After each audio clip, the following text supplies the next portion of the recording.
ठीक है, तो कल हमने यहाँ तक पढ़ लिया था एस्चुरीज तक, एक्वेटिक इकोसिस्टम। कुछ 1-2 चीज़ें बताया था आपको जो मैंने ऐड की इसमें, पीछे ऐड करी थी पर फिर मैंने यहीं इसी में जोड़ दी। एक तो ये कि जब हमने इकोटोन पढ़ा, तो यहाँ एक और पढ़ा था इकोक्लाइन। अब इकोक्लाइन क्या होता है? ये जूलियन हक्सली जो बायोलॉजिस्ट थे उन्होंने टर्म कॉइन की थी। इसका मतलब क्या होता है? It is a gradient from one ecosystem to another when there is not sharp boundary between the two. मतलब मोटा-मोटा है कि जब इकोटोन है, अब इकोटोन में एकदम कोई ऐसे शार्प चेंज नहीं हो रहा, धीरे-धीरे चीज़ें बदल रही है। तो उस समय उसको इकोक्लाइन बोलेंगे ज़्यादा बेहतर। इकोक्लाइन कैसे बोलते हैं? फिजिकल केमिकल बिहेवियर से। जैसे कि मान के चलिए टेम्परेचर कैसा चेंज हो रहा है, सैलिनिटी कैसे चेंज हो रही है, ठीक है? तो इस तरह के जो वर्ड होते हैं उसको हम इकोक्लाइन के टर्म्स में, वही इकोटोन के अंदर ही हो रहा है, बट इकोटोन के अंदर हम किसके बारे में बात कर रहे हैं? फिजिकल केमिकल नेचर के बारे में। टेम्परेचर, ह्यूमिडिटी, वाटर की क्वालिटी, इस तरह की चीज़ें। तो इसमें वही है कि refers variation in the physical chemical environment of ecotone. कैसे टेम्परेचर ग्रेडियंट कितना हो रहा है, कैसे डिक्रीज हो रहा है टेम्परेचर, कैसे इंक्रीज हो रहा है, केमिकल ग्रेडियंट कैसे चेंज हो रहा है, सैलिनिटी कैसे चेंज हो रहा है जिसको हम बोलते हैं हेलोक्लाइन, और variation in the density of water वो कैसे चेंज हो रही है जिसको हम बोलते हैं साइनोक्लाइन। ठीक है, तो ये इस तरह के कुछ वर्ड है। ये है इकोक्लाइन। इकोक्लाइन कुछ नहीं, इकोटोन के अंदर ही है। फिजिकल केमिकल एनवायरनमेंट के बारे में बात की थी बस।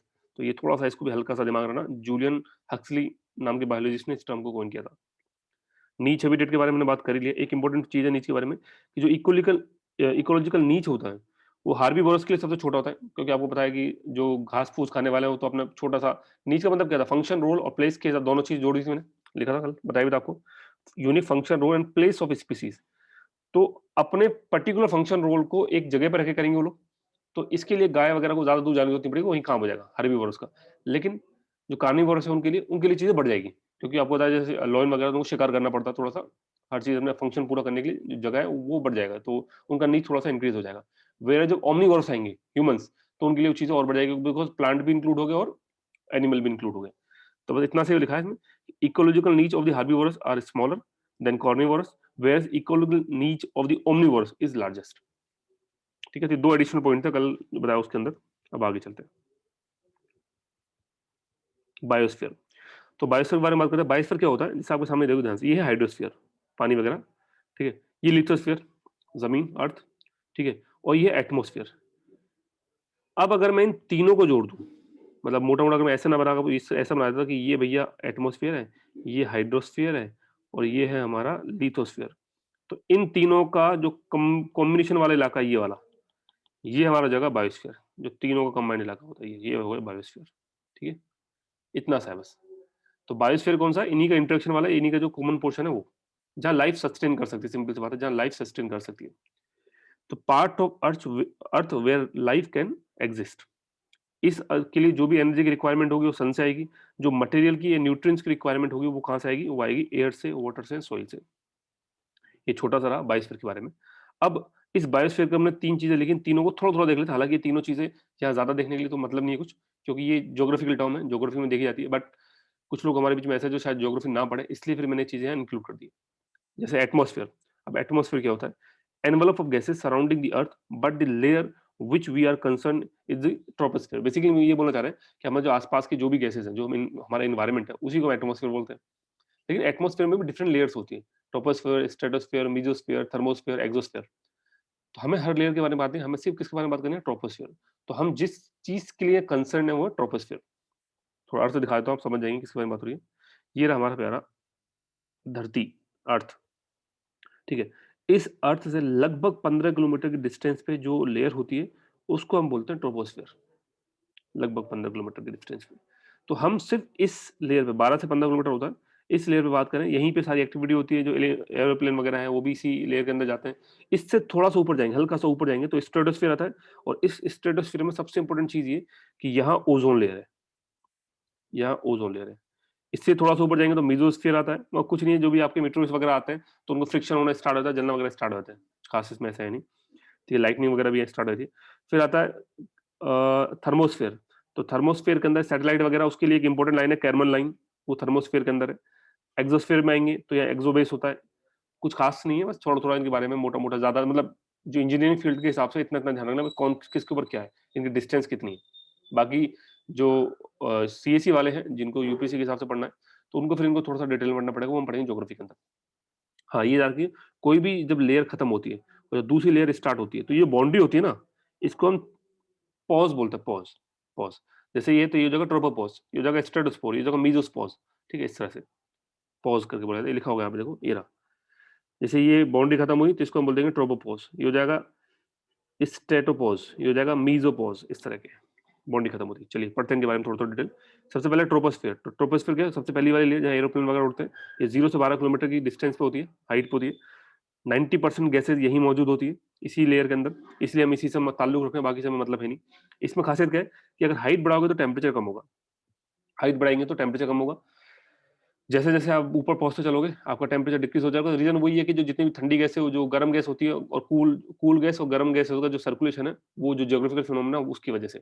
अब वो क्या होता है, कैसे होता है कि कैसे गर्म गैस हमारी ऊपर उठती है, ठंडी गैस नीचे आती है, क्या फिनोमेना है, ये हम पढ़ेंगे ज्योग्राफी के अंदर। और इतना भी दिमाग में रखो, बाकी इतना ज़्यादा टेंशन लेने की ज़रूरत नहीं है कि हाइट बढ़ाने के साथ में टेम्परेचर डिक्रीज़ होता है ट्रोपोस्फियर में, बस। कब तक? ट्रोपोपॉज़ तक, उसके बाद आगे बात नहीं करनी है। टेम्परेचर सरफेस के पास में कितना होता है? लगभग 16 डिग्री, एवरेज टेम्परेचर अर्थ का 16 डिग्री है। यहाँ तक 16 डिग्री होता है, लेकिन जैसे-जैसा ऊपर जाने लगते हो टेम्परेचर कम होता है और ट्रोपोपॉज़ पे आते-आते ये टेम्परेचर होता है -57 डिग्री सेंटीग्रेड। तो काफ़ी ज़्यादा कम हो जाता है। 12 किलोमीटर के अंदर ही इतना ज़्यादा टेम्परेचर में डिफरेंस आ गया, -57। तो ये हो गया ट्रोपोपॉज़। अब आता है स्ट्रेटोस्फीयर। स्ट्रेटोस्फीयर 12 से 50 तक। इसमें क्या है कि यहाँ ओज़ोन मिलता है। कहाँ मिलता है ओज़ोन? 15 से 30 के बीच में। मतलब 12 है यहाँ, तो थोड़ा-सा 2-3 किलोमीटर ऊपर जाओ, लगभग 15 से 30 किलोमीटर के बीच के अंदर आपको ओज़ोन की लेयर नज़र आ जाती है। इसमें क्या खासियत है? हाइट बढ़ाएँगे तो टेम्परेचर बढ़ेगा। अब अभी तो उल्टा हो जाएगा। भई लेयर का डिवाइडेशन तो टेम्परेचर के हिसाब से किया है, कि अगर मैं हाइट इंक्रीज़ कर रहा हूँ तो मेरा टेम्परेचर डिक्रीज़ हो रहा है, बढ़ रहा है यहाँ पर। क्यों बढ़ रहा है? बिकॉज़ यहाँ ओज़ोन है, तो अगर ओज़ोन है तो रेडिएशन का एब्ज़ॉर्प्शन ज़्यादा होगा, उस वजह से यहाँ टेम्परेचर बढ़ता जाएगा। इतना सा कांसेप्ट बस। फिर मेसोस्फीयर में आते हैं, ये 50 से 80 किलोमीटर है। इसके बारे में क्या खासियत है कि यहाँ अगेन वही चीज़ होती है कि हाइट बढ़ाएँगे तो टेम्परेचर आपका डिक्रीज़ होने लग जाता है। वो सेम पहले वाला फिनोमेना, क्योंकि यहाँ तो कोई रेडिएशन वाला टेंशन है नहीं। The coolest temperature in earth is Atmos जो पूरे अर्थ के एटमॉस्फेयर में वो होता है -90 डिग्री सेंटीग्रेड। वो कहाँ होता है? वो यही मेरे मेसोस्फीयर के टॉप लेयर पे होता है।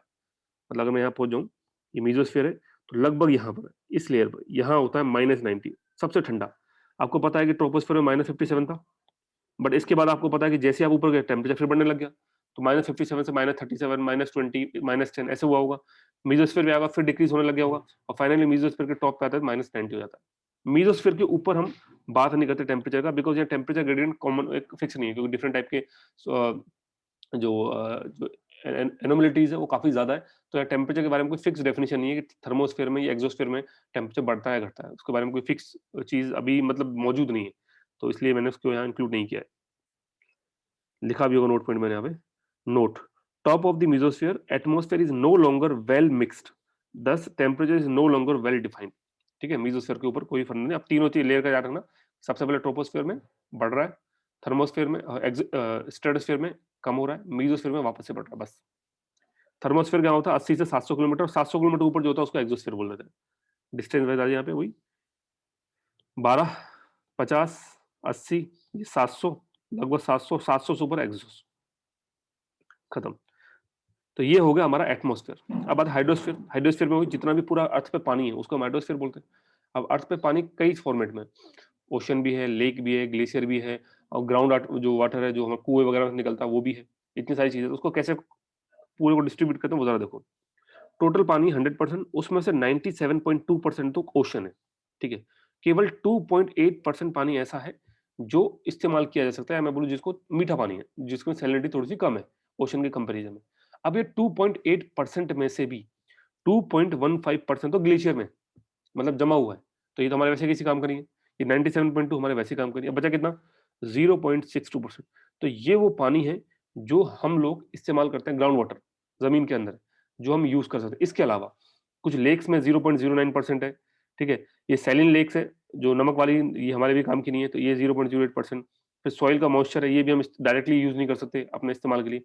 फिर स्ट्रीम चैनल में 0.01% और एटमॉस्फेयर के अंदर 0.01%। तो आप देखते हैं ये जो कंटेंट है ये छोटा सा, ये नाम मात्र के लिए बराबर है, इनका वेटेज कुछ खास है नहीं, तो ये तो ऑलमोस्ट नेग्लिजिबल है। बचता कितना है? 0.62%। पूरी अर्थ इस 0.62% पर डिपेंडेंट है, बस। टोटल पानी में से कितना परसेंट? 1% भी इस्तेमाल नहीं कर रहे हो, और पूरा अर्थ उसी पर डिपेंडेंट है। लगभग 90, मतलब कहने को अर्थ को वाटर प्लैनेट बोलते हैं, लेकिन आप सोच के देखो वाटर प्लैनेट होने के बावजूद भी हमारे यहाँ पानी की कितनी कमी है। 1% भी इस्तेमाल नहीं होता पानी का, बाकी सारा वेस्टेज है, ग्लेशियर में जमा हुआ, हमारे किसी काम का नहीं। चलिए आगे। अब बात करते हैं लिथोस्फीयर। लिथोस्फीयर समझाने के लिए मैं आपको थोड़ा-सा अर्थ का एक शेप दिखाता हूँ, ये अर्थ है। तो अर्थ को काटेंगे तो इस तरह मिलेगा, एक अंदर बिल्कुल लाल चमचमाती हुई कोर होगी, ठीक है? उसके ऊपर ये जो है इसको बोलते हैं इनर कोर, अंदर बिल्कुल जो बहुत ज़्यादा टेम्परेचर वाइज़ चेंज होता है, उसके ऊपर होते हैं आउटर कोर। इसके ऊपर जो ये वाला नज़र आ रहा है इसको हम बोलते हैं मेंटल। तो इसमें भी 2 पोर्शन है, इनर मेंटल, आउटर मेंटल। ये मैं थोड़ा समझाने के लिए बताता हूँ। ये देखो, ये जो इलाका ना, ये दिख रहा होगा आपको, ये पूरा कोर है। एक सेकंड रुको, ये पूरा कोर है, ये वाला, ये पूरा कोर है। अब इसको भी 2 पोर्शन में डिवाइड कर दिया, इनर कोर, आउटर कोर। उनमें क्या डिफरेंस है टेम्परेचर वाइज़, वो हम बात करेंगे ज्योग्राफी में। आ जाओ। फिर ये जो सबसे ऊपर हल्की सी येलो कलर की लाइन दिख रही है आपको, इसको बोलते हैं क्रस्ट, अर्थ क्रस्ट। बेसिकली वो मिट्टी जहाँ हम पूरा जो भी चीज़ एग्रीकल्चर हो गया या पेड़-पौधे जो प्लांट इस्तेमाल करते हैं, हम भी लगभग 35 किलोमीटर तक, काफ़ी ऐसा नहीं कि बिल्कुल छोटी डिस्टेंस है। अर्थ के सरफेस से 35 किलोमीटर तक, तो सब कुछ इसी के ऊपर होता है। तो इसको बोलते हैं अर्थ क्रस्ट, ये 35 किलोमीटर। इसके अलावा जो ग्रीन नज़र आ रहा है आपको, ग्रीन-ग्रीन और ये येलो, ये पूरा मिला के है आपका मेंटल। इसको 3 पोर्शन में डिवाइड किया गया है। सबसे ऊपर जो थोड़ा-सा डार्क ग्रीन है, ये है आपका आउटर मेंटल। इसके अंदर जो हल्का-सा ग्रीन है, तो लाइट ग्रीन है, इसको बोलते हैं एस्ट्रोनोस्फीयर, जो बेसिकली आउटर मेंटल और इनर मेंटल के बीच में एक ट्रांजिशन ज़ोन होता है। और उसके बाद में जो येलो कलर नज़र आता है, इसको बोलते हैं इनर मेंटल। तो टोटल मेंटल की डिस्टेंस कहाँ तक है? लगभग 2890, 2890। देखिए कहाँ से, 35 किलोमीटर से लेके 2890 तक मेंटल है, और इसके बाद 2890 से कहाँ था लास्ट, 63578, यहाँ तक आपका कोर है। तो ये टोटल आपका लिथोस्फीयर है। मैं बोलूँ, मैं आपका अर्थ का पूरा एक शेप बता दी मैंने अंदर डिस्टेंस वाइज, कि पहले क्या था, क्रस्ट, एस्ट्रोनोस्फीयर, एस्ट्रोनोस्फीयर मेंटल का पार्ट है, फिर कोर आएगा, और कोर को भी 2 पोर्शन में डिवाइड किया गया। हम जो लिथोस्फीयर के बारे में बात करें, वो लिथोस्फीयर क्या है? वो है क्रस्ट और इस आउटर मेंटल। अगर इन दोनों को मैं ऐड कर दूं, तो जो आएगा वो आएगा लिथोस्फीयर। ठीक है? तो लिथोस्फीयर जिसके बारे में हम यहाँ कंसर्न है, वो लगभग 100 किलोमीटर तक अंदर तक होता है, क्रस्ट और आउटर मेंटल को ऐड करने के बाद। ठीक है? तो इसको आप इस तरह से देख सकते हो, अर्थ को मैं इस तरह डिवाइड कर दिया, वही वापस से इनर कोर, ये फिर उसके बाद आउटर कोर, ये ऊपर आ गया, फिर उसके ऊपर में आ गया आपका मेंटल, इसको 3 सेक्शन डिवाइड किया था, और सबसे ऊपर आ जाएगी क्रस्ट। बताइए, यहाँ तक ठीक है? चलो इसके आगे बढ़ते हैं। अब आता है एयर का कंपोजिशन, जो एटमॉस्फेयर में टोटल एयर है, उसमें क्या-क्या कंटेंट है, कितना कंटेंट है, वो ज़रा वो भी देख लेते हैं एक बार। तो एयर में टोटल 78% नाइट्रोजन है, सबसे ज़्यादा नाइट्रोजन है, ठीक है? उसके बाद 21% ऑक्सीजन है, फिर 0.04% कार्बन डाइऑक्साइड है, और बाकी सब में गैसेज़ है, उसमें मोस्टली आर्गन है। अगर आप एकदम एग्ज़ैक्ट कंपोनेंट चाहते हैं, तो वो ये रहा आपके सामने। कि नाइट्रोजन में 78.084 है, ऑक्सीजन का 20.946 है, आर्गन 0.934 है, कार्बन 0.3036 है, फिर नियोन है, हीलियम है, मीथेन है, क्रिप्टॉन है, हाइड्रोजन है, ओजोन है, ठीक है? इस तरह के डिफरेंट कंपोनेंट है, बट उनकी क्वांटिटी बहुत कम है। हाईएस्ट नाइट्रोजन लगभग 78%, 78.084, ऑक्सीजन लगभग 21%, आर्गन लगभग 1% के बराबर है, 1%, 0.9 है, तो 1% ही मान लेते हैं। कार्बन 0.4% के अराउंड है। तो इस तरह से ये सारा कंपोनेंट है। तो ये भी मतलब हल्का-फुल्का दिमाग में रखो, थोड़ा ठीक रहता है। आ जाए कोई छोटे-मोटे एग्जामों में डायरेक्टली क्वेश्चन आया था कि हाईएस्ट कंपोनेंट किसका है एटमॉस्फेयर में, नाइट्रोजन का है। बाकी कंपोनेंट भी आप एक बार देख लो। अब इसमें जरा देखते हैं इनका मेन काम क्या है, कि नाइट्रोजन की फंक्शनिंग क्या है, कि जो ऑर्गेनिज्म है उनके सिंथेसिस में ये काम आता है। खासकर कौन-कौन से, जैसे प्रोटीन हो गया, न्यूक्लिक एसिड हो गया, या जो नाइट्रोजनस कंपाउंड है, उनको सिंथेसाइज करने के लिए हम नाइट्रोजन का इस्तेमाल करते हैं। अब ये सिंथेसाइज क्या होता है, ये प्रोटीन क्या होता है, ये सब क्या होता है, ये सब आगे की कहानी। थोड़ा बहुत केमिस्ट्री में हमने देख लिया, जो मैंने पीडीएफ दी थी। अगर थोड़ा बहुत नहीं देखा, तो आगे हम अलग से नाइट्रोजन साइकिल के बारे में बात करेंगे, तब इसको देख लेंगे। फिर कार्बन डाइऑक्साइड क्या करता है? कार्बन डाइऑक्साइड बेसिकली हमारे अर्थ को गर्म करता है, हीट करने का काम करता है। ठीक है? थोड़ा गर्म आप ये मान लो कि जो थोड़ा-सा जो रेडिएशन ट्रैप करने के लिए भी ग्लोबल वार्मिंग का एक बहुत बड़ा रोल है कार्बन डाइऑक्साइड का। तो एक्सेसिव कार्बन डाइऑक्साइड से क्या होती है, फिर ज़्यादा गर्मी हो जाती है अर्थ पे। यही रीज़न है कि इंडस्ट्रियल प्रोसेस से जो कार्बन डाइऑक्साइड निकलता है, वो ग्लोबल वार्मिंग में इफेक्ट कर रहा है। तो कार्बन डाइऑक्साइड अर्थ को गर्म, अगर कार्बन डाइऑक्साइड नहीं होगा तो पूरा अर्थ एक ठंडा प्लैनेट हो जाएगा। तो अर्थ को गर्म करने के काम आता है। एक तो ये, दूसरा फोटोसिंथेसिस में काम आता है प्लांट के। क्योंकि अगर कार्बन डाइऑक्साइड नहीं होगा, तो फोटोसिंथेसिस की जो रिएक्शन है वो कंप्लीट नहीं होगी, और अगर प्लांट का फोटोसिंथेसिस नहीं होगा, तो हमें ऑक्सीजन नहीं मिलेगा। जो प्लांट को पता है ना आपको, कि रेस्पिरेशन में ऑक्सीजन वो छोड़ते हैं। आपने सुना होगा बचपन में कि हम लोग ऑक्सीजन लेते हैं, प्लांट जो है ऑक्सीजन छोड़ते, मतलब ऑक्सीजन को रेस्पिरेशन में से छोड़ते हैं। तो इस तरह की वो सिंपल सी कहानी है। सो कार्बन डाइऑक्साइड के बारे में क्या है, along with the water is used by all plant in their photosynthesis process. ये आ गया, जैसे मान लीजिए प्लांट है, तो यहाँ से सनलाइट आ रही है, यहाँ से कार्बन डाइऑक्साइड आ रहा है, और नीचे से वाटर मॉलिक्यूल्स आ रहा है। ये सब मिलकर रिएक्शन करेंगे और क्या पैदा कर देंगे, ऑक्सीजन। जरा देखिए यहाँ से, ये रही photosynthesis, 6CO2 plus 6H2, carbon dioxide, water और सनलाइट, जो रिएक्शन के लिए बड़ा जरूरी है। ये होने के बाद जो रिएक्शन होती है, उसके बाद क्या आता है बाहर, एक तो आता है ऑक्सीजन, और एक आता है ग्लूकोज, शुगर, C6H12O6। ठीक है? रेस्पिरेशन में उल्टी प्रोसेस हो जाती है, यही सेम चीज यहाँ जाएगी, फिर इनका डिवाइडेशन हो जाएगा, मतलब ये शुगर जो ग्लूकोज टूट के कार्बन डाइऑक्साइड, वाटर और एनर्जी प्लस एनर्जी, मैं लिख देता हूँ यहाँ पे प्लस एनर्जी। सिमिलरली यहाँ पे आप लिखिएगा ये जो चीज है इसमें प्लस सनलाइट भी है, ठीक है। तो ये टोटल प्रोसेस होती है आपकी रेस्पिरेशन की और फोटोसिंथेसिस की। बताया ना कार्बन डाइऑक्साइड का मेन फंक्शन क्या है, इसके अलावा अर्थ को हीट करना, गर्म करना। ज्यादा कार्बन डाइऑक्साइड होने का अर्थ ज्यादा गर्म हो जाएगी, ग्लोबल वार्मिंग हो जाएगी। और इंडस्ट्रियल प्रोसेस हो गया, बाकी जो भी चीज है, जो ट्रैफिक वगैरह है, ये पोल्यूटेंट है, ये कार्बन डाइऑक्साइड को एटमॉस्फेयर में बढ़ाते जा रहे हैं। इसका कंपोनेंट बढ़ा रहे हैं, 0.0 कितना था, 4% का अराउंड था, तो उसको उससे ज्यादा कर रहे हैं, तो उससे ज्यादा कर रहे हैं तो गर्मी ज्यादा ट्रैप हो रही है। यही रीजन है कि ग्लेशियर पिघल रहे हैं, यही रीजन है कि आपको देखना डिफरेंट टाइप ऑफ फ्लडिंग हो रही है। अभी आपने देखा उत्तराखंड के अंदर जो भी चमोली में फ्लडिंग हुई थी डैम के ऊपर, वो भी उसी का रीजन यही ग्लोबल वार्मिंग था, एवरेज टेम्परेचर जो अर्थ का बढ़ रहा है उससे। नेक्स्ट है ऑक्सीजन। तो ऑक्सीजन के बारे में क्या है, ऑक्सीजन तो आपको पता ही, इसमें क्या पता करना है कि हम जो आप और हम लोग जो भी लिविंग थिंग्स है, वो जो भी रेस्पिरेशन प्रोसेस है या हमारे जो सांस लेने की प्रोसेस है, उसके लिए हमको ऑक्सीजन की जरूरत होती है। और वो हमको कहाँ से मिलता है, प्लांट वगैरह जो है अपने रेस्पिरेशन से ऑक्सीजन को अर्थ को, मतलब बेसिकली ऑक्सीजन का जो लेवल है वो मेंटेन रहता है, ठीक है।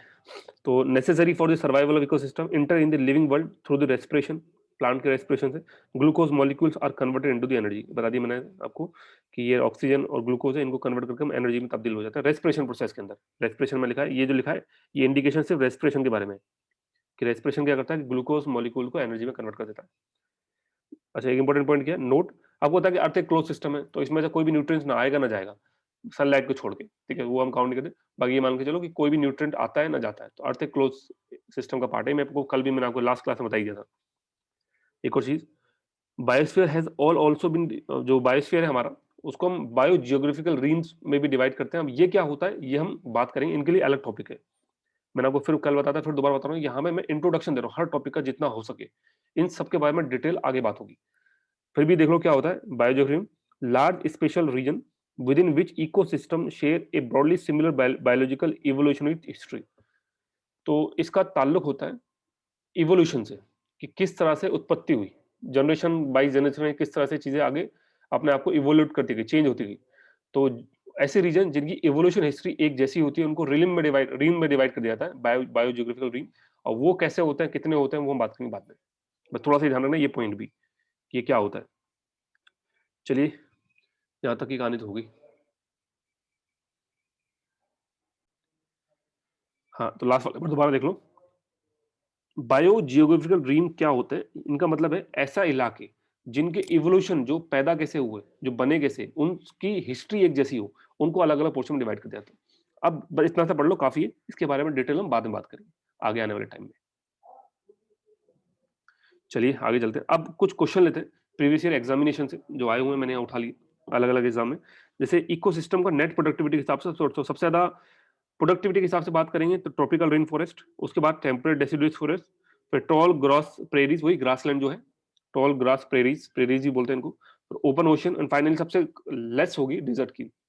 डिजर्ट से भी थोड़ी सी ज्यादा होती है ओशन की, ओशन का आपको पता ही है, डिफरेंट टाइप के ऑर्गेनिज्म होते हैं, तो प्रोडक्टिविटी बेटर होती है डिजर्ट के कंपेयर में। तो डेजर्ट की सबसे कम होती है, फिर जो ग्रासलैंड होती है, जो प्रेरीज होती है, उनकी थोड़ी सी ज्यादा होती है, टेम्परेट डेसिडुअस और भी ज्यादा होती है, और सबसे हाईएस्ट होती है ट्रॉपिकल रेन फॉरेस्ट की। प्रोडक्टिविटी के बारे में बात किया मैंने, या एग्रीकल्चर प्रोडक्टिविटी के बारे में बात नहीं किया मैंने, सिर्फ प्रोडक्टिविटी आपको पता है, बात हो चुकी है इसके बारे में। फिर बायोटा क्या होता है, फ्लोरा प्लस फोना, जितने भी लिविंग ऑर्गेनिज्म होते हैं उनको हम बायोटा बोलते हैं, चाहे वो पेड़ पौधे हो गए, चाहे वो इंसान हो गए, चाहे एनिमल्स हो गए, तो बायोटा। स्पीसीज क्या होता है, इंटरब्रीडिंग इंडिविजुअल जो आपस में इंटरब्रीड कर सकते हैं, ये फर्टाइल ऑफस्प्रिंग जो है वो प्रोड्यूस कर सकते हैं। जैसे हम बोलते हैं कोई भी स्पीसीज उठा लो, बकरी वगैरह, या चलो गाय ले लो, तो गाय की जो स्पीसीज है वो इंटरब्रीड कर सकते हैं, वापस से फर्टाइल ऑफस्प्रिंग पैदा कर सकते हैं। लेकिन जो सिबलिंग स्पीसीज होती हैं, ये दिखते तो एक जैसे हैं, बट ये कभी भी ब्रीड नहीं कर सकते। जैसे एग्जाम्पल के लिए मैंने आपके सामने ये लिया है, एक है एनोफिलीज एंथ्रोपोस, एक है एनोफिलीज मैकुलिपिन्स। ये दो मच्छर टाइप मच्छर कम्युनिटी एक जैसे नजर आते हैं, बट ये आपस में ब्रीड नहीं कर सकते, तो इनको बोलते हैं सिबलिंग स्पीसीज। इसी में एक चीज है डीम। डीम क्या होता है, ये जो पॉपुलेशन है उसी का एक लोकली ऑकरिंग सबसेट होता है जो फ्रीली इंटरब्रीड कर सकता है। ये समझाने के लिए मैंने आपको थोड़ा सा और दिखाया, ये डीम को समझने के लिए। A deme is a locally occurring subset of population, typically member of deem breed with each other more often than other member of other deem. A deem can be considered a local population of a particular species in a given area. जैसे मैं आपको एक example बताता हूँ, हम इंसान हैं, इंसान अलग-अलग जगह रहते हैं। ये बहुत आसान समझो डीम क्या होता है, बहुत सिंपल समझना था। तो अब मान के चलो कि हम लोगों ने अपने एक इलाके बना लिए इंसानों ने कि हाँ, ये मान चलो राजस्थान है, ये एमपी है, ये यूपी है, फला-फला। अब जो ब्रीडिंग होगी राजस्थान वालों की शादी करेंगे, मतलब वो बाहर एमपी में जाना नहीं है, हमें कहीं शादी करनी नहीं, अंदर ही करनी है। एमपी वाले अपने अंदर ही, वो तो ये डीम बन गया, ठीक है? तो टोटल पॉपुलेशन का लोकली जो सबसेट बन गया कि बस यही होना है, ब्रीडिंग वगैरह इसी इलाके में होगी, उधर नहीं होगी, ठीक है? आई थिंक डीम समझ में आ गया होगा सिंपल सी एक डेफिनेशन से, सिंपल से प्रैक्टिकल बताओ। हाँ, तो सिंपल है, डीम में कुछ है ही नहीं, डीम में इतना सही है बस, जो मैंने आपको एग्जांपल बताया, थोड़ा ध्यान रखना कि लोकली ऑकरिंग सबसेट, पॉपुलेशन का एक सबसेट होता है जो फ्रीली इंटरबीट कर सकता है, बट अपने इलाके बैठे होते हैं। नेक्स्ट, अर्थ का एवरेज टेम्परेचर कितना, अभी मैंने 2 मिनट पहले आपको बताया, 16 डिग्री सेंटीग्रेड, ठीक है? 16 डिग्री। बफरिंग कैपेसिटी अर्थ की क्या होती है? इसका मतलब क्या होता है? इसका मतलब होता है इसकी वजह से जो अर्थ का जो पीएच है, वो जो न्यूट्रल पीएच है 7 मेंटेन होता है, उसको बोलते हैं बफरिंग कैपेसिटी। आपको पता है कि अर्थ में डिफरेंट एसिडिक नेचर भी होता है, बेसिक नेचर भी होता है, बट बफरिंग कैपेसिटी का मतलब है पीएच को मेंटेन करना, सो दैट हमारे जो एग्रीकल्चर वगैरह है, जो चीज़ें ढंग से हो पाए। अदरवाइज अगर पीएच बहुत ज़्यादा हो जाएगी, वो भी नहीं, वो भी सही नहीं है, और पीएच बहुत कम भी सही नहीं है। एसिडिक नेचर भी सही नहीं है, बेसिक नेचर भी सही नहीं है। फिर है स्पेसिफिकेशन, इसका मतलब है न्यू स्पीशीज कैसे पैदा हो रही है। भाई चलो ठीक है, आपने पता गाय, बट गाय तो नहीं बोलेंगे, कुछ और मान लेते हैं। कुछ छोटी मोटी स्पीसीज में एग्जाम को नाम तो मेरे दिमाग में आ नहीं रहा, बट हाँ ये समझो कोई स्पीसीज पहले से मौजूद है और नई स्पीसीज पैदा हो के आ रही है। तो वो कैसे होती है, उनको होने के लिए जो इवोल्यूशन होती है, जो मैकेनिज्म होती है, उसी को हम बोलते हैं स्पेसिफिकेशन। और उसके लिए कौन सी मैकेनिज्म है? एवोल्यूशन। इवोल्यूशन वही उत्पत्ति, धीरे धीरे टाइम टू टाइम जनरेशन में चेंज होता है, तो इवोल्यूशन की से ही स्पेसिफिकेशन होता है। तो आगे से पूछ ले कोई एग्जाम में कि स्पेसिएशन क्या होता है, तो इसका मतलब होता है नई स्पीसीज पैदा होना, और इसके लिए कौन सी मैकेनिज्म यूज होती है? इवोल्यूशन। अब इवोल्यूशन के बारे में इतनी बार बात है, जरा इवोल्यूशन देख लेते हैं कि इवोल्यूशन होता क्या भाई। इवोल्यूशन का मतलब है वही मैंने बताया किस तरह से नई चीजें पैदा होती है time to time. A valid theory of evolution was propounded by the Charles Darwin and Alfred Wollek in 1859. This theory has been extended in the light of progress in genetic and known as neo Darwinism. तो ये है कि सबसे पहले evolution के बारे में बात करी डार्विन ने और एल्फ्रेड वोलेक ने 1859 में। बट जैसे जेनेटिक चीज के बारे में पता चला, जेनेटिक की चीजें आई, उसके बाद यही थ्योरी, इवोल्यूशन की थ्योरी को, डार्विन की थ्योरी को नाम बदल दिया, मतलब थोड़ा सा चेंज करके उसको बोल देगा न्यू डार्विनिज्म, जेनेटिक के साथ न्यू डार्विनिज्म। इवोल्यूशन किसने बताया? चार्ल्स डार्विन और एल्फ्रेड वेलेक। जेनेटिक के आने के बाद यही थ्योरी को थोड़ा बढ़ा दिया गया, एक्सटेंड कर दिया गया, चेंज कर दिया गया, इसी को अपने अब बोलते हैं न्यू डार्विनिज्म। इवोल्यूशन की थ्योरी ही है। बस हो गया इवोल्यूशन के बारे में बात खत्म। Next, carrying capacity of the biological species, इसका मतलब क्या होता है? Maximum population size of the species that the environment can sustain इंडेफिनिटली। कि मैक्स टू मैक्स, आप सोच के देखो, 50 पेड़ है या 50 प्लांट है, उनको खाने के लिए 2 गाय आराम से खाती रहेंगी, 2 मरेंगी, 2 रहेंगी, 2 मरेंगी, 2, कोई दिक्कत नहीं है। 50 पेड़ है, 500 गाय, एक दिन में साफ कर देंगे, फिर क्या? खाने के बाद क्या? खत्म। तो जो कैरिंग कैपेसिटी, उसका मतलब यही है कि maximum population size of the species that the environment can sustain इंडेफिनिटली, ठीक है? जिसको फूड भी मिलता रहे, हैबिटेट भी मिलता रहे, वाटर मिलता रहे, अदर चीजें, तो उसको हम बोलते हैं कैरिंग कैपेसिटी, सिंपल सा। सोलर फॉरेस्ट क्या है? ये साउथ इंडिया के वाले फॉरेस्ट हैं, ये इस तरह के होते हैं साउथ इंडिया में, खास करके वेटलैंड साइड में, ये वाले, ये जो हमारा वेस्टर्न घाट साइड में है ना, ये सोलर फॉरेस्ट बोलते हैं। इनके बारे में क्या खासियत जरा देखते हैं कि patches of standard evergreen tropical and sub tropical moist broad leaf forest. तो थोड़ा से हाइट वाइज उतने ज्यादा नहीं होते, शंटेड होते हैं, एवरग्रीन फॉरेस्ट होते हैं, ट्रॉपिकल भी हो सकते हैं, सब ट्रॉपिकल भी हो सकते हैं, मॉइस्ट होते हैं, मॉइस्ट नेचर के होते हैं, और साथ में ब्रॉड जो पत्ते होते हैं थोड़े से ब्रॉड लीफ वाले होते हैं। तो इनके बारे में सारे पॉइंट इंपॉर्टेंट है, शंटेड, एवरग्रीन, ट्रॉपिकल, सब tropical, moist, broad leaf forest. Atmosphere के हिसाब से बात की, मॉइस्ट है ना। नेक्स्ट, कहाँ मिलते हैं? Found in the valley separated by the grassland in the higher mountain region of the South India. Solar forest and grassland complex has been described as the climate climax vegetation. अब ये क्या है climax vegetation, जो मैंने highlight किया हुआ है, इसको मैं यहाँ पे स्टार बना देता हूँ, ये हम बात करेंगे आगे नेक्स्ट चैप्टर में, जो सेकंड चैप्टर आएगा उसके अंदर। उसके बाद ये they retain most of the rain, मतलब जो भी पानी आता है उन पानी को ये लोग पूरा रिटर्न कर रखते हैं, और उन्हीं से धीरे धीरे ये जो नदियाँ वगैरह, रिवर वगैरह स्टेबलाइज, मतलब साउथ इंडिया की जो रिक्वायरमेंट है पानी को पूरा करते हैं सोलर फॉरेस्ट। तो बस इतना सोलर फॉरेस्ट के बारे में। Next, difference between climate and weather.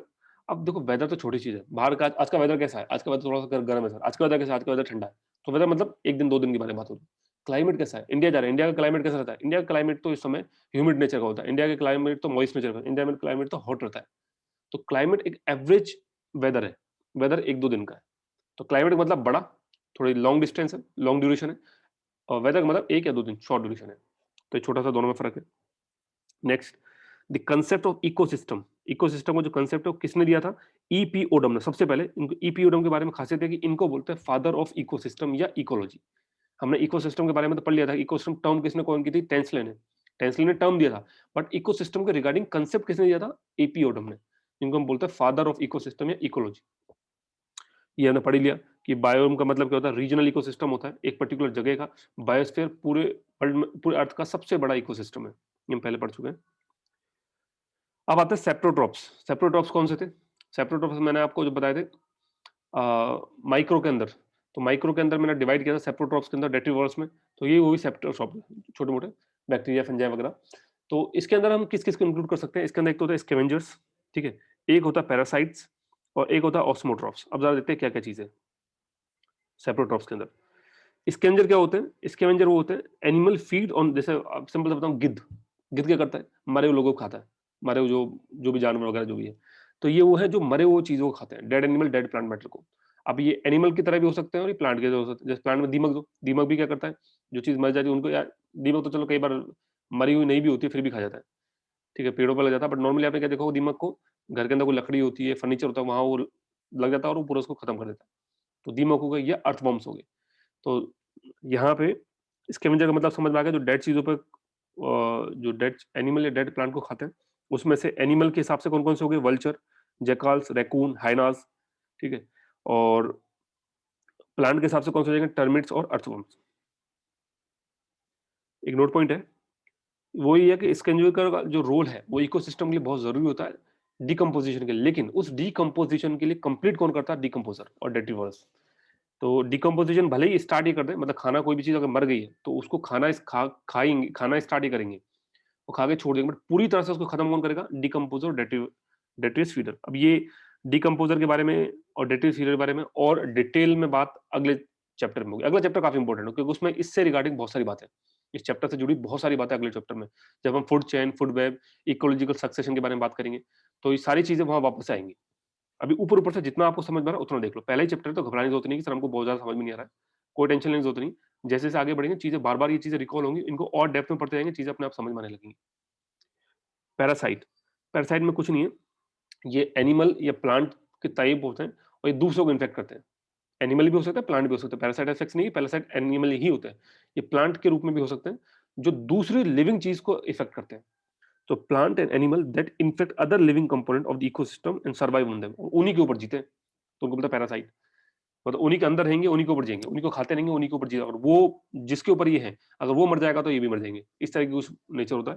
तो इसमें कौन कौन से एग्जाम्पल है? Fungi, bacteria, protozoa, insect, nematodes, और कुछ फ्लावरिंग प्लांट भी होते हैं जिनको पैरासाइट की कैटेगरी में डालते हैं। अब आता है ऑस्मोट्रॉप्स। ऑस्मोट्रॉप्स का मतलब क्या है? Which secrete digestive enzymes on their food that help to break it down tiny parts which they absorb. मतलब यही है कि जो भी डेड ऑर्गेनिज्म खा रहे हैं, अब वो इतने आसानी से एब्जॉर्ब होगा नहीं, तो क्या करेंगे? एक डाइजेशन के लिए एक डाइजेस्टिव एंजाइम को सेक्रेट करेंगे और वो उस फूड को बहुत छोटे छोटे पार्ट में तोड़ देगा और फिर आसानी से पचा देंगे उसको। तो इसको बोलते हैं ऑस्मोट्रॉप्स। तो उसके लिए इतना इंपॉर्टेंट ये है कि डाइजेस्टिव एंजाइम्स जो है इसको सीक्रेट करते हैं। बस हो गया। तो ये सेप्रोट्रॉप्स को तीन पोर्शन में हमने डिवाइड किया। स्कैवेंजर के बारे में बता दिया मैंने, पैरासाइट्स के बारे में बता दिया और ऑस्मोट्रॉप्स के बारे में बता दिया।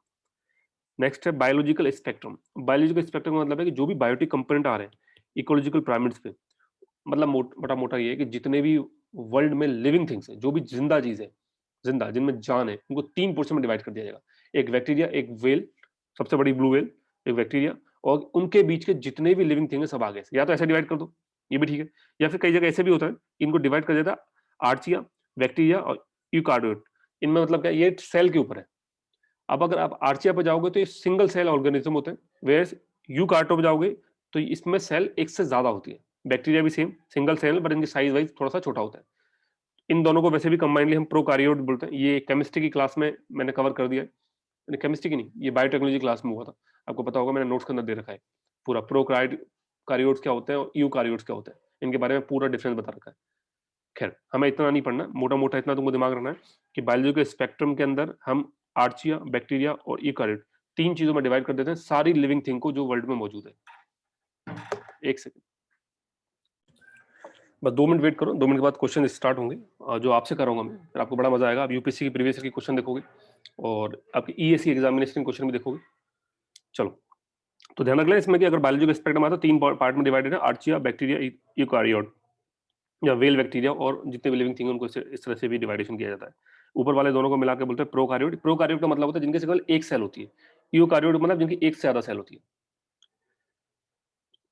हाँ, फिर आप बोलो सर कि जो दोनों के एक ही सेल है तो इन दोनों को अलग अलग डिवाइड क्यों किया? साइज के हिसाब से, अकॉर्डिंग टू साइज। ठीक है, साइज भी है और भी डिफरेंस है, बट मेटो ध्यान रखो कि बैक्टीरिया को एक अलग कैटेगरी में ही रखा जाता है इनके नेचर की वजह से। डिकम्पोजिशन नेचर, इनका जो नेचर होता है वो भी डिकम्पोजिशन का होता है, इसलिए भी। इसके अलावा बायोलॉजिकल स्पेक्ट्रम क्यों इतना ज्यादा इंपॉर्टेंट है? क्योंकि ये किसी भी इकोसिस्टम की वैरायटी को बताता है। अगर बायोलॉजिकल स्पेक्ट्रम जितना ज्यादा होगा उसका मतलब उसके अंदर वैरायटी उतनी ज्यादा है लिविंग थिंग्स की। अगर ये बायोलॉजिकल स्पेक्ट्रम जितना बड़ा होगा मतलब उसके अंदर जो रहने वाले लिविंग थिंग उनकी वैरायटी उतनी ज्यादा होगी। तो ये भी आप जोड़ सकते हैं कि बायोलॉजिकल स्पेक्ट्रम को वैरायटी के साथ पर्टिकुलर इकोसिस्टम की। कुछ इंपॉर्टेंट डेज आते हैं जो हमें याद रखने हैं। फरवरी से स्टार्ट करते हैं, तो फरवरी में सबसे पहले आता है वर्ल्ड वेटलैंड डे, इन्वायरमेंट से जुड़ा हुआ है। 2 फरवरी को आता है। वेटलैंड क्या होता है बात करेंगे बाद में। World forestry day 21 March. World water day 22 March. Earth hour क्या होता है? Last Saturday of March. Earth hour मतलब होता है जिसमें 1 घंटे के लिए सभी लोग अपने अप्लायंस जो इलेक्ट्रिक अप्लायंस उनको स्विच ऑफ कर देते हैं। तो इस मार्च के लास्ट सैटरडे को होता है। हम लोग इंडिया में क्या मानते ही नहीं इसको, बट हाँ जो यूरोपियन कंट्रीज है वो इसको थोड़ा सीरियस मानती है, सीरियसली होके इसको जो अर्थ आवर को सेलिब्रेट करते हैं। अर्थ डे होता है 22 April. World environment day 5 June. International day for biological diversity या वर्ल्ड बायोडाइवर्सिटी डे ये 22 मई को है। वर्ल्ड ओजोन डे 16 सितंबर को। आपको कुछ याद रहे ना रहे ये जरूर याद है, कभी मत भूलना। वर्ल्ड इन्वायरमेंट डे जो आपका सब्जेक्ट है उसी जरूर। तो वर्ल्ड इन्वायरमेंट डे 5 जून को सेलिब्रेट किया जाता है। ठीक है, तो कुछ इंपॉर्टेंट डेज है, सीधे सीधे आपको बताया, देखा होगा आपने कई सारे एग्जाम में उठ के आए थे, तो मैंने सारे यहाँ पे इंक्लूड कर दिए। नेक्स्ट बात करते हैं origin and evolution of the earth कि अर्थ का इवोल्यूशन कैसे हुआ। ये काफी इंपॉर्टेंट है, ये ज्योग्राफी की चीज है, बट फिर भी यहाँ इंक्लूड कर दी गई है मैंने, क्योंकि आपको थोड़ी बहुत चीजें इसमें से डायरेक्ट क्वेश्चन आ जाता है। जैसे सबसे पहले अर्थ की एज क्या है? 4.6 बिलियन बिलियन साल पहले अर्थ बना था। अच्छा, ह्यूमन कब पैदा हुए? 2 मिलियन। ये 4.6 बिलियन, ह्यूमन 2 मिलियन। याद है? ठीक है। नेक्स्ट, जो सबसे पहले एटमॉस्फेयर होता है प्रीमिटिव, प्रीमिटिव मतलब सबसे एंशिएंट एटमॉस्फेयर, उसके बाद धीरे धीरे एटमॉस्फेयर में गैसेज इवॉल्व हुई। जो सबसे पहले एटमॉस्फेयर बना था उसके अंदर कौन सी गैस थी? मैच। मैच का मतलब है M for methane, A for ammonia, C for CO2 carbon dioxide, H for hydrogen. ये 4 गैसेस थी सबसे पहले जो प्रीमिटिव एटमॉस्फेयर, प्रीमिटिव का मतलब होता है पुराना। तो प्रीमिटिव एटमॉस्फेयर के अंदर 4 गैसेस थी। ऑक्सीजन नहीं था, जो ऑक्सीजन था ही नहीं तो लाइफ कहां से होगी? लाइफ थी नहीं अर्थ पे। भाई लाइफ सस्टेन करने के लिए ऑक्सीजन का होना जरूरी है, ऑक्सीजन है नहीं। तो अब हमको ये देखना है कि अर्थ तो इवॉल्व होगी, लाइफ कैसे बनी, हम बायोलॉजिकल चीजें कैसे इवॉल्व हुई, उसका पूरी प्रोसेस समझते हैं। बहुत सिंपल तरीके से बताऊंगा मैं आपको। अर्थ कूल होने लगी, तो अर्थ कूल होगी तो जो वाटर वेपर है वो कंडेंस होंगे, कंडेंस होंगे लिक्विड फॉर्म में आएंगे। लिक्विड फॉर्म में फिर वो ऊपर जब थोड़े भारी हो जाएंगे तो रेन बन के जमीन पर आ जाएंगे। तो जमीन पाएंगे तो वाटर बॉडीज बनना स्टार्ट हो जाएंगे, ओशियन वगैरह बनना स्टार्ट हो जाएंगे, लेक्स रिवर वगैरह।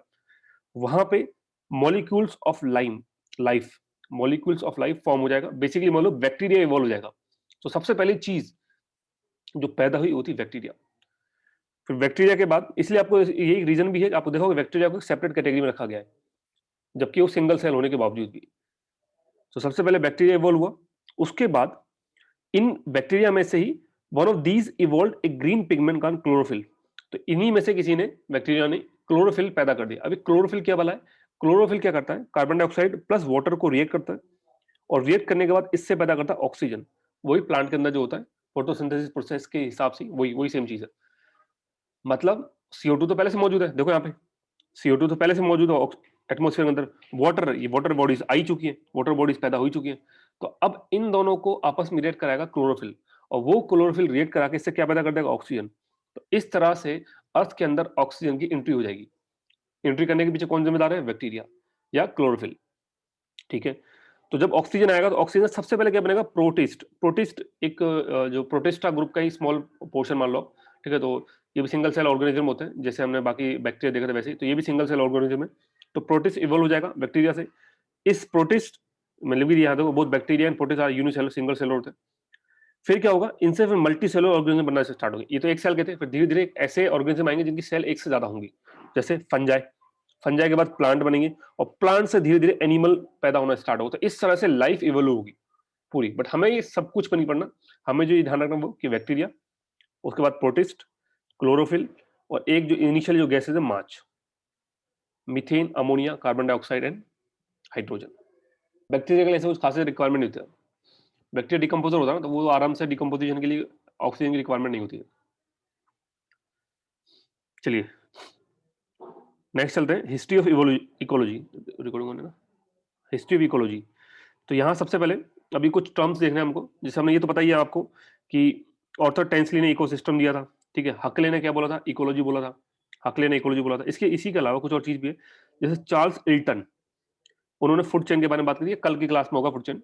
चार्ल्स इल्टन ने फूड चेन दिया। उसके बाद अलेक्जेंडर हम्बलडोर्फ ने बोला था कि ecological gradient of latitudinal biodiversity increases toward the tropic.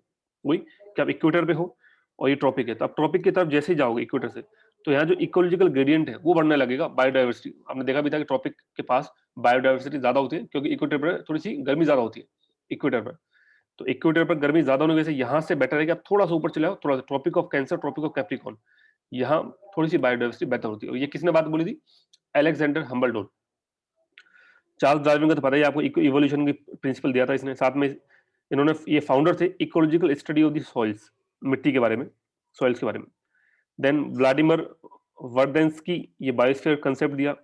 और फ्रेडरिक ने बायोजियोग्राफिक टर्म दिया। ये आपको एज इट इज याद करना पड़ेगा, कोई ऑप्शन नहीं है। तो मैं आपको याद करा दूं थोड़ा सा कि ये अगर एग्जाम आ जाए तो हमको कैसे याद करना है। देखो समझना कैसे याद करना है। सबसे पहले इसके बारे में बात करते हैं। ज्योग्राफी पढ़ना है, आप बोलो ज्योग्राफी तो बहुत डेंजर है। मैंने आगे ज्योग्राफी का बायो लगा दिया, आप बोलोगे अरे बाप रे, एक तो ज्योग्राफी पहले ही मुश्किल थी, बायो भाई साहब ने और लगा दिया।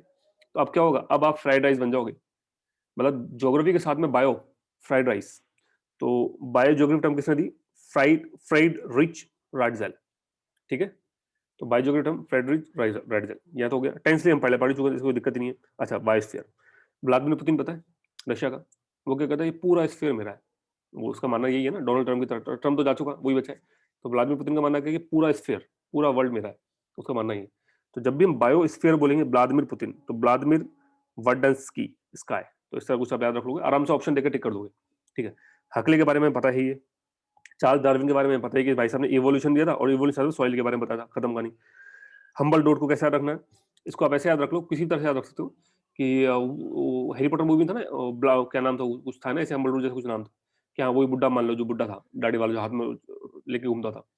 तो उस भाई साहब ने ये बोला कि आप इक्वेटर से ट्रॉपिक की तरफ जाओ, यहाँ आपको जो भी चाहिए वो मिलेगा। मतलब आप बेसिकली आपकी जो बायोडाइवर्सिटी इंक्रीज हो जाएगी इक्वेटर से ट्रॉपिक की तरफ। तो ये किसने बोला था, हम्बल डोट ने, बुड्ढे भाई साहब ने। और एल्टन में कुछ नहीं है, लॉक, चैन, चैन में क्या लगेगा, लॉक, लॉक का इसका इस्तेमाल करेंगे 40 एल्टन का या टन का, कुछ भी मान लो। तो ये हालांकि उतना इंपॉर्टेंट, मतलब इतना वो डेंजर नहीं है, क्योंकि आगे वैसे भी हम इसको पढ़ने वाले हैं, वैसे याद हो जाएगा चार्ल्स एल्टन। बट फिर भी आप याद जाओ तो फूड चैन, चैन में लगेगा लॉक, लॉक के लिए आप इस्तेमाल करेंगे किसका, एल्टन का, खत्म।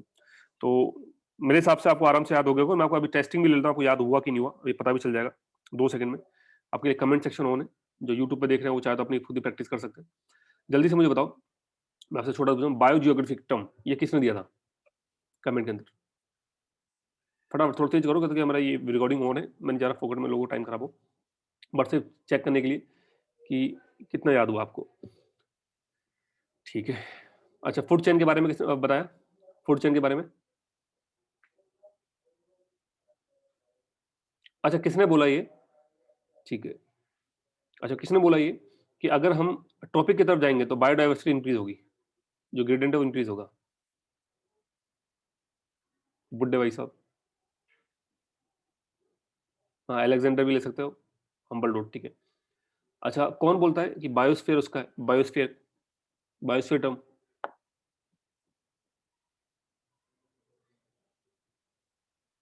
Vladimir, Vladimir, okay. अच्छा, सॉइल की स्टडी किसने करी, सॉइल,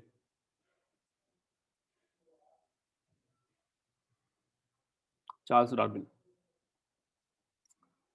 इकोलॉजी,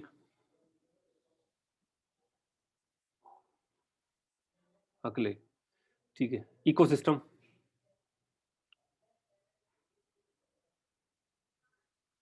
तो सबको यही याद होगी क्लास के अंदर ही, टेंशन नहीं उतनी। चलिए अब आगे चलते हैं। अब बात करते हैं ब्रांच ऑफ इकोलॉजी। इकोलॉजी के डिफरेंट ब्रांच कौन कौन सी, वो जरा देखते हैं। तो इसमें कुछ खास नहीं है, ऐसा कुछ स्टडी, स्टडी इकोलॉजी का मतलब क्या होता है, स्टडी। तब स्टडी अलग अलग चीजों करोगे तो उसकी ब्रांच हो जाएगी। जैसे अगर हैबिटेट की स्टडी करोगे तो हैबिटेट इकोलॉजी हो जाएगी। अगर आप कम्युनिटी की स्टडी करोगे तो कम्युनिटी इकोलॉजी होगी। पॉपुलेशन करोगे तो पॉपुलेशन इकोलॉजी होगी। हाँ, इनको हम अलग नाम से जानते हैं, इसको हम बोलते हैं यूटिकोलॉजी, इसको हम बोलते हैं सिंकोलॉजी, वो एक अलग चीज है। कम्युनिटी इकोलॉजी का ही दूसरा नाम क्या है, सिंकोलॉजी। पॉपुलेशन इकोलॉजी का दूसरा नाम क्या है, ओटिकोलॉजी। फिर इवोल्यूशनरी इकोलॉजी भी होती है, टेक्सोनॉमी होती है। टेक्सोनॉमी का मतलब होता है नामकरण करना, ठीक है, नामकरण करना, क्लासिफिकेशन, नेमिंग, डिस्क्रिप्शन वगैरह। उसके अलावा ह्यूमन इकोलॉजी है, अप्लाइड इकोलॉजी है, पीडोलॉजी है, ज्योग्राफिकल इकोलॉजी है, रेडिएशन इकोलॉजी है। इस तरह से डिफरेंट ब्रांच है। तो इसमें कोई ज्यादा पढ़ना नहीं है, मेन आपको इसमें क्या याद रखना है मैं आपको वो बता देता हूँ।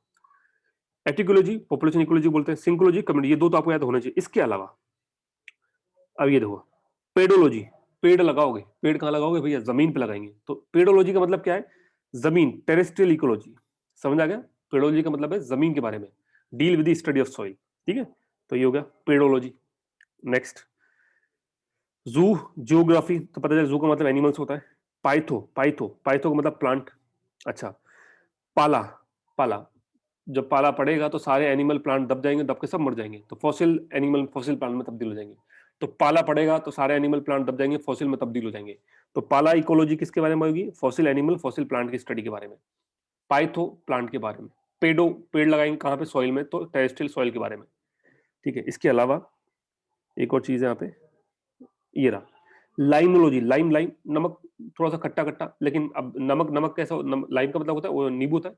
अब नींबू खट्टा होता है, जब शिकंजी बनाते हैं तो हम शिकंजी कैसे करते हैं, थोड़ा सा फ्रेश वाटर मिलाते हैं और थोड़ा सा नमक डालते हैं, थोड़ा सा नींबू डालते हैं, तो शिकंजी बनती है। तो अगर आप बिल्कुल ओशन पे चले, ओशन तो बिल्कुल ही साल्टी है, तो वो तो काम नहीं आएगा, फ्रेश वाटर भी चलेगा नहीं। तो उसके लिए हम कहा जाएंगे एस्चुरीज के पास। तो एस्चुरीज या कोई फ्रेश वाटर इकोलॉजी, उनको मिला के हम बोलते हैं लाइमोलॉजी। मोटा मोटा लाइमोलॉजी का मतलब होता है एस्चुरीज की स्टडी के बारे में। एस्चुरीज वही समुद्र और जो लैंड के बीच वाला जो इलाका था, मैंने आपको बताया था ना, जो इकोटोन था, जो ट्रांजिशनल जोन था टेरेस्ट्रियल बाउंड्री और एक्वेटिक बाउंड्री के बीच में। ओशन तो ओशन के बारे में है, ये खत्म हो गया। तो इस तरह से ये डिफरेंट नाम है, ये जरूर आपके दिमाग में थोड़ा थोड़ा सा आपको परेशान कर सकते हैं, बट जो मैंने आपको ट्रिक बताया उससे याद रखोगे तो नहीं भूलोगे। देन इन्वायरमेंटल साइंस क्या है, वही कि एनवायरमेंट जो प्रॉब्लम है उनको सोल्यूशन वगैरह को डिस्कवर करना एनवायरमेंट साइंस है। इकोलॉजिकल बैलेंस क्या है, कि इसमें ये बताएं कि लिविंग थिंग्स अपने एनवायरमेंट के साथ कैसे बैलेंस में रह सकते हैं बिना डिस्टर्ब करे। एल्बेडो वैल्यू क्या है, एल्बेडो वैल्यू समझाने के लिए आपको समझाता हूँ। देखो आपको पेड़, आपको पता है पेड़ खाना बनाने के लिए एनर्जी की रिक्वायरमेंट होती है पेड़ों को। अब एनर्जी कहाँ से मिलेगी, सन से मिलेगी। तो अगर किसी पेड़ में जितने ज्यादा पत्तियां हैं उसमें एनर्जी उतनी ज्यादा होगी, रिक्वायरमेंट उतनी ज्यादा एनर्जी को एब्जॉर्व करेगा। अगर पत्तियां है ही नहीं तो एनर्जी को कम से कम एब्जॉर्व करेगा। जैसे एग्जांपल के लिए यूपीएससी में क्वेश्चन पूछा था, ठीक है, डिक्रीजिंग ऑर्डर दे रखा है, मैं आपको सिंपल बताऊं, क्या टुंड्रा, टुंड्रा में तो पेड़ ही नहीं होते, टुंड्रा में तो पेड़ ही गायब है। तो इसके लिए मतलब वो एनर्जी को एब्जॉर्ब बिल्कुल करेगा ही नहीं। मैं भी इस कंसेप्ट के बारे में बात नहीं कर रहा क्या है वैल्यू, मैं सिर्फ आपको एनर्जी से बता रहा हूँ। पियागा थोड़े बहुत पेड़ होते हैं, हाँ एब्जॉर्व करेगा हल्का फुल्का। ट्रॉपिकल डेसिडियस, सर ये डेसिडियस का मतलब है वो पेड़ पतझड़, जो जो टाइम टू टाइम अपने पूरे मतलब एक टाइम पे अपने पूरे पेड़ गिरा देते हैं, एकदम नंगे हो जाते हैं पेड़। तो ऐसे पेड़ ट्रॉपिकल डेसिडियस होते हैं जो पूरे पत्ते एक साथ झड़ जाते हैं। तो एक टाइम ऐसा आता है जब उनको एनर्जी की रिक्वायरमेंट बिल्कुल ही नहीं होती, पत्ते ही नहीं बचे। बट जो ट्रॉपिकल एवरग्रीन है, इनके पत्ते झड़ते जरूर हैं बट थोड़े बहुत गिरते रहते हैं, और ये सदा मतलब ऑलवेज हरे भरे रहते हैं, क्योंकि कुछ पत्ते गिरते हैं तो बाकी पत्ते आ ही जाते हैं। तो ऐसा नहीं है कि सारे पत्ते एक साथ नहीं झड़ते, अलग अलग टाइम पे गिरते रहते हैं, तो इसलिए हमेशा आपको पेड़ हरा भरा नजर आता है। तो इसको हमेशा एनर्जी की जरूरत होगी, बहुत ज्यादा एनर्जी एब्जॉर्ब करेगा सन की। ये थोड़ा कम करेगा क्योंकि पत्ते गिराता रहता है। टियागा तो नाम बात के लिए, और टुंडा में तो बिल्कुल ही नहीं होगी। तो ये हमने किसके बारे में बात करी, सन की कौन एनर्जी कितनी एब्जॉर्ब कर रहा है।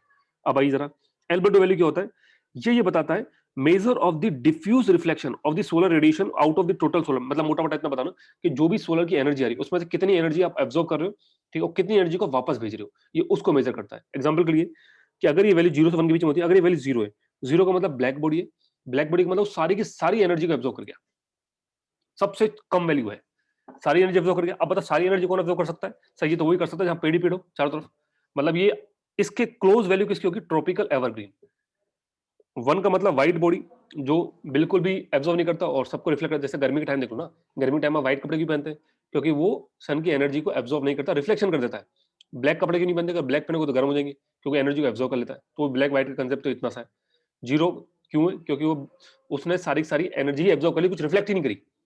हम यहाँ पे जो बात कर रहे हैं वो रिफ्लेक्शन के रिगार्डिंग, एल्बर्टो वैल्यू रिफ्लेक्शन के बारे में बात करता है, एब्जॉर्वेशन के बारे में बात नहीं करता कि कितनी रिफ्लेक्ट करी उसके बारे में बात होती है। तो अगर कोई वैल्यू 0 है, 0 का मतलब उस भाई साहब ने कुछ भी रिफ्लेक्ट नहीं करी। अगर 1 है मतलब उसने सारी सारी रिफ्लेक्ट 100% रिफ्लेक्ट करती। ठीक है, तो अब अगर आप समझ रहे हैं इसमें ध्यान से, एल्बर्टो वैल्यू बतानी है। तो आप बताओ ट्रॉपिकल एवरग्रीन है तो ये तो सारी सारी एनर्जी एब्जॉर्ब कर लेगा, ये तो रिफ्लेक्ट नाम मात्र के लिए करेगा सबसे कम। ट्रॉपिकल डेसिड्यूस थोड़ी ज्यादा रिफ्लेक्ट करेगा, थोड़ी कम एब्जॉर्ब करेगा। टियागा बहुत ज्यादा रिफ्लेक्ट करेगा, बहुत कम एब्जॉर्ब करेगा। टोंडा सारी की सारी रिफ्लेक्ट कर देगा, बहुत नाम मात्र के लिए कुछ एब्जॉर्ब होगा। तो ये है इनका डिक्रीजिंग ऑर्डर। बताइए प्लीज, डन, समझ में आ गया आपको ये? कमेंट सेक्शन बताओ जल्दी से, एल्बर्टो वैल्यू।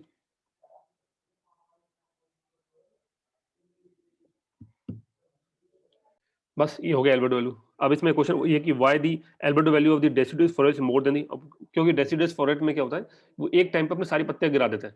तो उनकी एनर्जी की रिक्वायरमेंट होती नहीं है। वे एवरग्रीन को हमेशा पत्ती रहती है और हमेशा एनर्जी की रिक्वायरमेंट होती है। तो इसलिए डेसिडुअस फॉरेस्ट की एल्बेडो वैल्यू एवरग्रीन से ज्यादा होती है। मैं बोलूं कि एवरग्रीन फॉरेस्ट की एनर्जी रिक्वायरमेंट हमेशा डेसिडुअस से ज्यादा उल्टा है। जिसकी एनर्जी रिक्वायरमेंट जितनी ज्यादा होगी उसके लिए एल्बेडो वैल्यू उतनी कम होगी। आप इस तरह से लिख सकते हो। मैं यहाँ पे ये भी लिख दूँ कि energy requirement is inversely proportional to the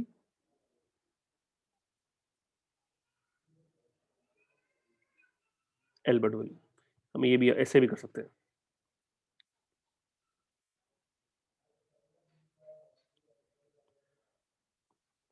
ठीक है, चलिए नेक्स्ट। अब कुछ यूपीएससी मेंस के क्वेश्चन देखते हैं। ये तो हम कल बात कर लिए, मैंने सबके बारे में बता दिया। दोबारा देख लो कैसे क्वेश्चन आए, कितने सिंपल सिंपल क्वेश्चन आए। Right in detail the concept of biosphere. अब बायोस्फीयर के बारे में पूछा हुआ है, आराम से छाप दोगे बायोस्फीयर के बारे में, पूरा लिख दोगे। बायोस्फीयर के अंदर कितने पोर्शन होते हैं, बायोम्स होते हैं, बायोम्स के अंदर इकोसिस्टम होता है, जितने बड़े इकोसिस्टम के अंदर आओगे पूरा पूरा लिख दो अच्छे से। फिर डिस्कस द कंसेप्ट, और भी आपको लिखना है तो पर्टिकुलर बायोस्फीयर को बता दो। अगर आपको ये नहीं जाना इस तरह तो आप ये बता दो, सिर्फ बायोस्फीयर को बताना है तो बायोस्फीयर के अंदर एटमॉस्फेयर, लिथोस्फीयर, हाइड्रोस्फीयर वो बता दो, उसे वो एक्सप्लेन कर दो। Discuss the concept and component and function of ecosystem. Ecosystem के बारे में बताना तो आप अच्छे से एक्सप्लेन कर दे। कंसेप्ट क्या होता है, इकोसिस्टम क्या होता है, इंट्रक्शन होता है, इकोसिस्टम के कंपोनेंट कौन कौन होते हैं, बायोटिक एबायोटिक, पूरे कंपोनेंट बता दो। फंक्शनिंग क्या क्या होती है, फंक्शन में आप जाओगे तो 4 फंक्शन बताए थे मैंने आपको। ठीक है, फूड चेन वाला, होमोस्टैटिक्स वाला, वो पूरे फंक्शन एक्सप्लेन कर दो। Then define ecosystem and describe briefly various component, वापस से सेम क्वेश्चन आ गया। Write short notes in ecosystem, same question आ गया। ये सब तो है ज्योग्राफी मेंस के क्वेश्चन, ऑप्शनल वाले। अब हम हमारा यूपीएससी क्वेश्चन देते हैं। क्या क्वेश्चन आया था, 2002 में आया था। मतलब ये सभी जो जीएस पेपर 1 में आया, 3 में आया था शायद, हाँ 3 में। Discuss about the environment, it's component and it's awareness. अब ये क्वेश्चन आ गया, तो अब इसको ध्यान से देखना, इस क्वेश्चन को कैसे एक्सप्लेन करना था। सबसे पहला पॉइंट है डिस्कस अबाउट द इन्वायरमेंट। तो आपको कैसे करना था इस पॉइंट को, सबसे पहले अबाउट द इन्वायरमेंट लिखोगे। इन्वायरमेंट के बारे में आप क्या जानते हो, तो एनवायरमेंट डेफिनेटली लिखोगे। Environment term is coined bye, ठीक है, डॉट डॉट टर्म भी चलो मत मत देखो किसने कॉइन करी। आप सिंपल से एनवायरमेंट में बताओ कि एनवायरमेंट तो क्या है कि लिविंग नॉन लिविंग उनके सराउंडिंग को हम एनवायरमेंट बोलते हैं। ये आपने हल्का सा एनवायरमेंट बारे में बता दिया बस। उसके बाद इसके कंपोनेंट, तो कंपोनेंट दो तरह के हो सकते हैं, living non living. Living man animal vegetation, non living में वाटर एयर सोइल। या तो ऐसे डिफाइन कर दो या ऐसे डिफाइन कर दो कि ए बायोटिक कंपोनेंट और biotic component, temperature, radiation, energy वगैरह वगैरह, और बायोटिक के अंदर ही पूरा। तो ये दोनों तरीके से आप एक्सप्लेन कर सकते हैं। तो ये हमने ये वाला भी एक्सप्लेन कर दिया क्वेश्चन, और ये वाला। अब आते हैं इट्स अवेयरनेस। अवेयरनेस के बारे में आपको बताना, इन्वायरमेंट की अवेयरनेस। इन्वायरमेंट मतलब इन्वायरमेंट में फिलहाल क्या क्या चीजें हैं जो इन्वायरमेंट को डिस्टर्ब कर रही है, इसके लिए क्या क्या सोल्यूशन हो सकते हैं, वो हमको पूरा एक्सप्लेन करना है। तो अबाउट अवेयरनेस हम क्या लिखेंगे, discuss the recent problem and their solution. तो उसके लिए आप क्या क्या लिख सकते हो, क्लाइमेट चेंज, क्लाइमेट चेंज की वजह से क्या क्या प्रॉब्लम आ रही है, उनको सोल्यूशन क्या क्या हो सकता है। ग्लोबल वार्मिंग, पोल्यूशन, डिफोरेस्टेशन लिखा होगा मैंने, एसिडिफिकेशन, इंडस्ट्री। तो इन सब के बारे में आप हल्का फुल्का लिख दो, वर्डिंग के अकॉर्डिंग, ज्यादा नहीं लिखना। तो आपका तीसरा पोर्शन भी कवर हो जाएगा। एंड फाइनली कंक्लूजन कैसे करेंगे, to make the growth and existence of the environment sustainable, man have to be aware enough to save the environment. इस तरह से कुछ एक कोटेशन डाल दो, लास्ट में कुछ एक लाइन लिख दो जो आपका पूरा क्वेश्चन खत्म कर दे। भाई पूरा क्वेश्चन लिंक भी तो करना, इन्वायरमेंट पूछ ला भाई साहब ने, इन्वायरमेंट कंपोनेंट पूछा, अवेयरनेस। तो लास्ट ऐसे खत्म करो कि हाँ लगे कि आप किसी निष्कर्ष पे निकलो, किसी कंक्लूजन पे निकलो। तो वही लिख दो कि अगर हमको इन्वायरमेंट को सस्टेनेबल ग्रोथ चाहिए तो उसके लिए हमको हर इंसान को अवेयर करना पड़ेगा कि सेव द इन्वायरमेंट क्यों जरूरी है। खत्म हो गया। तो इस तरह से परफेक्ट क्वेश्चन का आंसर हो गया। अब जितने भी नंबर का क्वेश्चन होगा मैक्सिमम मार्क्स आपको मिल जाएंगे। ऐसे यूपीएससी मेंस में इस तरह से लिखना होता है। तो ये मेंस की कहानी तो होगी खत्म। अब आते हैं यूपीएससी प्रीलिम्स में कैसे कैसे क्वेश्चन आज तक पूछे गए। तो पहला दो ही कि बायोम क्या होता है, तो बायोम का मतलब कम्युनिटी प्लस कम्युनिटी के बारे में बात होती है। वेज इकोसिस्टम में कम्युनिटी कम्युनिटी उनकी इंटरेक्शन के बारे में बात होती है। और इन्वायरमेंट प्लस इनका क्या होगा आपस में इंटरेक्शन, ये मैं बता ही चुका बाद में। बायोटा क्या होता है, फ्लोरा प्लस फोना। बायोस्फीयर क्या होता है, ये अर्थ का वो पार्ट होता है जहां लिविंग चीज रह सकती है। तो ये सारे यूपीएससी में क्वेश्चन आ चुके हैं। उसके अलावा एक और था कि group oppose to the plantation of eucalyptus eucalyptus tree. तो कौन अपोज कर, मतलब किसने, उस एक्चुअली उस समय करंट अफेयर करंट न्यूज में था इसलिए क्वेश्चन पूछे गए ये। और ये करंट अफेयर बेस्ड क्वेश्चन दोनों। ये क्वेश्चन भी करंट अफेयर बेस्ड क्वेश्चन है, और ये क्वेश्चन भी करंट अफेयर बेस्ड क्वेश्चन है। ठीक है, इसमें क्या था कि कौन सा ग्रुप है जो यूकेलिप्टस ट्रीज को अपोज करा था, वो एनवायरमेंट से। ठीक है, एनवायरमेंट से रिगार्डिंग। और मेरा पार्टनर क्या है, ये एनवायरमेंटल एक्टिविटीज है। तो ये तो खैर वैसे भी अगर आप थोड़ा बहुत भी आपने पढ़ा होता हल्का फुल्का तो भी आप ये कर देते। अब कुछ और क्वेश्चन देते हैं यूपीएससी के। ये वही बायोटा वाला, उसको जो क्वेश्चन जो मैंने लिखा ना ये वाला, ये इसी को मैंने थोड़ा सा पूरा क्वेश्चन ले लिया है। जैसे which one of the following is the best description of the term ecosystem. तो इसके अंदर एक community of organism interacting with each one other. ठीक है, that part of the earth which is, अच्छा मैं चाहूंगा इस क्वेश्चन का आंसर आप करो। मैंने हालांकि 2-3 तो लिख दिए, बट मैं चाहूंगा उस क्वेश्चन का आंसर आप करके बताएं मुझे, फर्स्ट का। और जो लोग यूट्यूब पे देख रहे हैं वो एक पेपर ले लो, पेपर पे टोटल इसमें क्वेश्चन कितने हैं, 15। 15 क्वेश्चन है और 1 से लेकर 15 तक की मार्किंग कर लो और ये देखो आपके कितने क्वेश्चन सही हो रहे हैं हर क्वेश्चन के साथ में। आपने पढ़ा ना पूरा अच्छे से, अगर नहीं पढ़ा तो रिवाइज करके कर लेना।